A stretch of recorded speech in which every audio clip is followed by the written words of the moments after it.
Hi guys, and welcome to another video. Now, I know I am a little bit late to this one, but as I mentioned in the previous video, I've been at work over the last day or two, so I haven't really been able to get around to doing this. But we're here now, so in fact I'm actually quite happy that I was at work, because the Local Report did their monthly podcast with Stewart. So there's a couple of little bits in there that I'm going to talk about as well after we've briefly discussed the game against Grimsby. So on to that game, and we did finally manage to get our first victory. And, you know, again, I'm not really too fussed about what the scoreline is in the end, really, because it is only pre-season. And at the minute, we have a very, very incomplete squad. So, you know, preferably I would have liked us to have a pretty much, or at least almost complete side by this point in the transfer window. So then we have at least another couple of games of pre-season left that, you know, they can start to gel and work together as a team. But we're still missing or lacking quite badly, especially in numbers in several positions around the pitch. But we'll get onto the game anyway. So we did manage to get ourselves a 1-0 win, and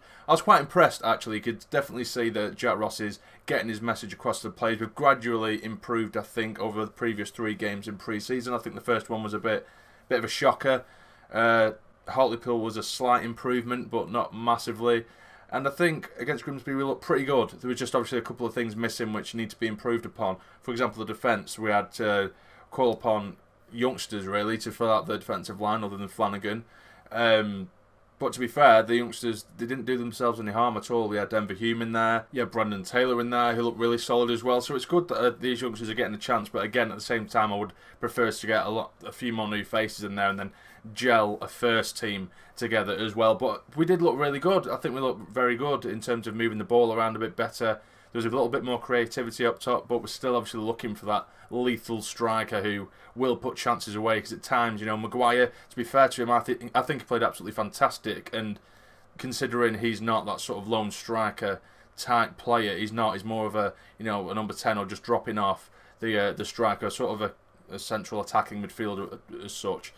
So I think he played that role quite well. He did come deep quite a lot to collect the ball, which I suppose because you're so used to that sort of position, you're going to do that. But he played that role very, very well. And for the goal that Gooch scored, the ball that he played in was class. It was absolute class. Dinking the ball over the top perfectly for Gooch to put in a bullet of a diving header. So that was really good to see. A little bit of class from Maguire there, because we haven't really managed to see too much of these new lads. McGeoch as well, I think he also had a very solid game, now that we're talking about the newer boys. And Flanagan as well. I'm starting to become a little bit of a fanboy already, and I don't know why. I know it's on the pre-season, and I hate it when people do this, but I really wanted him to do well, because I'm a massive fan of ball-playing defenders, and he got a bit of stick, especially over the first game, and from me, and rightly so, because he was keeping on the ball a bit too much. He was a bit late in releasing the ball and dawdling on the ball a little bit.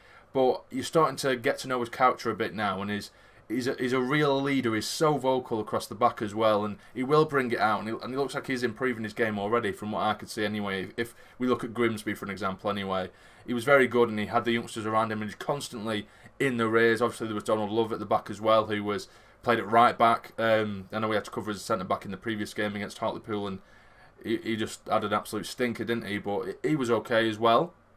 McManaman, again, a player who he's playing like he has a point to prove, and rightly so, I suppose, because he was injured for spits and spurts last season. Then when he did play, he wasn't doing fantastically, but he's looking like a real player. And I think in League One, if we manage to keep hold of him, like I said in the last video, I think he'll be an absolute cracking player in League One. And I know that was mentioned in the Local Report podcast, but I'm going to come to that in just a minute. So yeah, on the whole, I think we played quite well. Again, Grimsby, it's another physical side. You could see just across the pitch how sort of short our players are as well. They're not the tallest lads, they're not the most physical lads. So that's something we definitely need. Maybe a big sort of 6'2" midfielder as well in the middle, who's going to break the play up. I know we've had that George Evans link with us, and he's rumoured to be very close to signing on the dotted line with us. But yeah, we do need a bit more physicality. And I spoke in the last video of the 3 strikers as well that we've been rumoured with.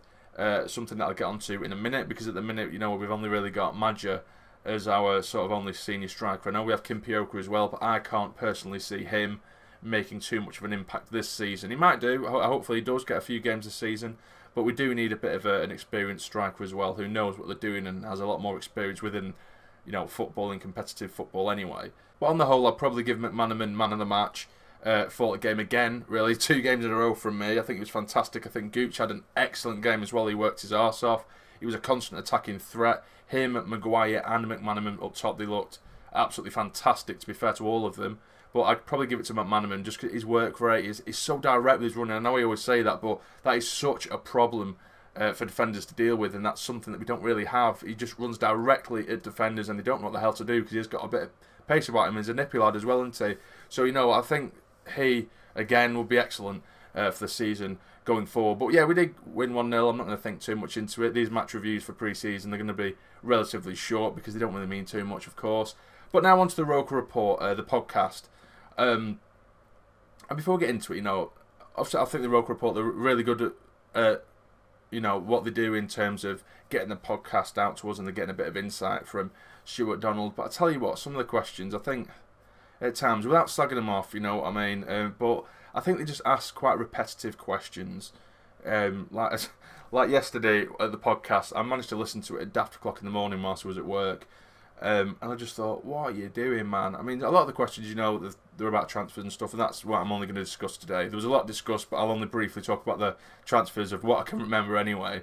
But for example, the lad, is it Connor Bromley, whatever it is, he said, he's asked Stewart what players we're looking for and how many and stuff. So Stewart has said, he's looking for 2 or 3 strikers, maybe a midfielder, and a couple of big centre-backs as well. Okay, that's fantastic. Then within 10 minutes he's saying, so is defenders your priority? Stewart Donald's saying, yeah, and well, maybe strikers, but defenders, yeah, very important. So are you looking for defenders then? What kind of defenders are you looking for? And literally, we got that question about 3 or 4 times. I'm just thinking, Jesus Christ, make the most of your time. Do you know what I mean with him? You've been with him for nearly 2 hours there, and you've asked him about defenders 5 or 6 or 7 times. I'm just thinking, there's a lot more stuff that can be spoke about in those podcasts, which, it might be the boring stuff and the nitty-gritty stuff, but, the financial aspect, they spoke about the loans paying off or to do with the stadium and stuff like that. There's some things there that need to be spoke about. Some of the financial aspects of it, which for a lot of people it's boring. Everyone wants to hear about the transfers, of course they do. But there's some things that, we're lucky we do have such an open-minded and open, honest, transparent owner. So I think there are some questions that can be asked that, it's a bit of a missed opportunity almost. But yeah, anyway, I'm not slagging him off. I'm not. It was just something I noticed. Just sort of repetitive questions, and also the way that they worded the question about Tony Coton annoyed me a little bit as well. I found it a little bit disrespectful. I think he said, what was the thinking behind hiring Tony Coton, given his poor record or poor history with Aston Villa? And what the hell do you expect Tony Stewart Donald to say to that? Like, oh yeah, I know we're shit, mate. I know. I don't know what we're doing. Why would you word it like that, man? And of course you have every right to ask that question. I'd ask the same question, but word it a bit more bloody, cleverly. Don't speak like that. Like, ask him the hard questions. Ask him the questions that are going to be a bit controversial and push him on him. That's fine. That's what he's there for. He will have a debate with you. He will have a chat with you about things, and he will be honest. But Stewart's very clever with the way he answers questions as well. He'll answer a question that could potentially be controversial, or it might upset someone, but he'll word it in a way in which it won't be controversial, or it won't sound as bad as what it is. They're just straight out there saying, you may as well have just said, Tony Coton shit, why is he here? Do you know what I mean? Just, I don't know, sometimes I just feel like, I don't know, I'm not going to speak too much about the Roker Report, I'll get myself in trouble. But anyway, on with it. And, I'm not slagging them off, by the way, I'm not. I think they're brilliant at what they do. I really do. It just got my nerves a little bit in yesterday's podcast a couple of times. But, what was I going to say? Yeah, so Stewart has said that he wants 3 strikers, a midfielder, and 2 defenders. He said that he was hoping to have 3 players in by this week, ideally the end of this week, and another 3 players by the end of next week as well, which I'm not convinced is going to happen, to be honest with you, because if we look at the history, I don't think we've ever done anything in terms of buying players on a Sunday, and it doesn't look like, as I'm recording this, anything's happening today. I could be proved wrong, but as this video is getting recorded now. But I think that'll be alright. Another 6 players would be good. He also spoke about Mo Issa, who we've been looking at from Cheltenham, the player who I think we definitely need to get in. And at the time of that podcast being recorded, there was a pretty decent offer in there in the region of just over £1 million for Mawisa. But then as soon as the podcast got released, or on the verge of getting released, it's been rejected. Basically, it's rumoured that Cheltenham are looking for about 1.5 million for him. We offered just over £1 million. And, you know, for one big signing, that he would be an absolutely amazing signing. He'd be the top signing. I think we should just bite the bullet, just give him the 1.5. I know it's a lot. It's a hell of a lot for, you know, for League One. It's massive. It is, guys. 1.5, you might not think it is much, but it's huge in this league. But I think just for at least one signing, we need to bite the bullet a little bit and get that sort of standout signing. So I think we might end up missing out on him. In fact, I'm relatively confident we might miss out on him now because we've dawdled around with it a bit too much. We've tried to play hardball a little bit. So, which, you know, rightly so. I want him to be a bit more smarter with our money. But, like I say, with at least one big signing, just bite the bullet, give him the money and get a player that we desperately need in, a good striker. He also spoke about Billy Sharp. He said that they have had contact with Sheffield United, but according to them, Billy Sharp is perfectly happy at Sheffield United. In fact, he's loving it there, and they're not. He's in their plans, so it doesn't look like Sharp will be coming to us. They spoke about Charlie Wyke as well, and they do have a bid on him, I believe.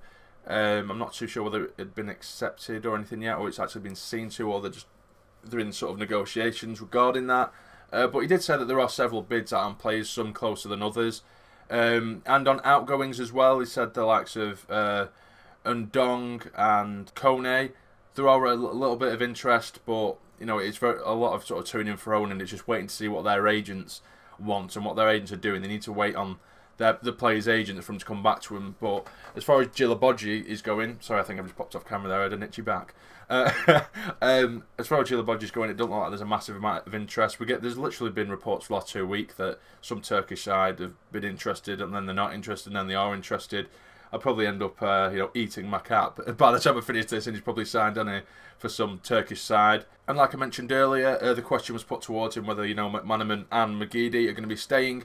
Now, I think we thought a bit too much into his answer, because what he did say, if you notice, if you listen to the podcast, Stewart Donald was asked, you know, will McManaman and McGeady be staying, and are they happy? And Stewart Donald gave a sort of 7 or 8 second silence before he even answered this. It was as if he wasn't entirely sure. He didn't sound sure himself. And he said, well, you know, they have been training very well. Obviously, McGeady's injured, but McManaman has been training well, and as far as he knows, they're happy. And their wages we can handle. You know, it's not too much for us, so we can handle them. So, you know, if they are happy here, then, you know, then they're more than likely to stay. And then within seconds of that being said, there was articles everywhere saying Stewart Donald said that McGeady and McManaman are staying. I don't think that's necessarily, you know, 100% as of yet. I'd keep an eye on that one. It wouldn't surprise me if one of them did end up leaving, but I think McGeady in this league as well, when fully fit, he could be an absolute magician, because on his day he can produce a bit of magic. But, you know, there are downsides to McGeady. You know, he doesn't track back. He's a little bit lazy. It takes a bloody age to release the ball. But then every now and then they'll just pop up with a Ronaldo-esque goal or a bit of magic, you know, something like that. So I think he'd be very useful in League One. Lee Cattermole as well, he spoke about, he said that, you know, he doesn't have enough praise for Lee Cattermole. He's been very, very professional. He's worked his arse off in training. He's still working very hard, but he is one of those players who doesn't want to be here, or at least that's what his agent says. Cattermole does have one of those wages, though, that is in the same region as what Rodwell was on. So that's a pretty massive wage, really. So I think preferably we'd like to get rid of him. But, you know, again, if he's one of the players that are actually coming into training and working hard, but he's just not happy here, or wants to move up to another level. To me personally, I don't see many takers for him, to be honest with you, especially with his wage, and he hasn't exactly proved himself fantastically over the last couple of years, I don't think personally. But, you know, fair play to him that he has been coming into training, which every football player should do anyway. I know the likes of Ndong and Gilabodji haven't even bothered to return. But I think that is pretty much everything so far in terms of transfers. As of right now, as I'm recording it anyway, something might change, you know, after I've recorded. But I'm pretty sure that's everything. And I have only give a listen to the podcast the once, so I probably missed out a few bits here and there. So please just, you know, bear with me. So if you have enjoyed the video, please hit the like button for me. It will be massively appreciated. And subscribe to the channel if you're not already, to become a fully fledged member of the Sarni army. But for now, You take care and stay jamming.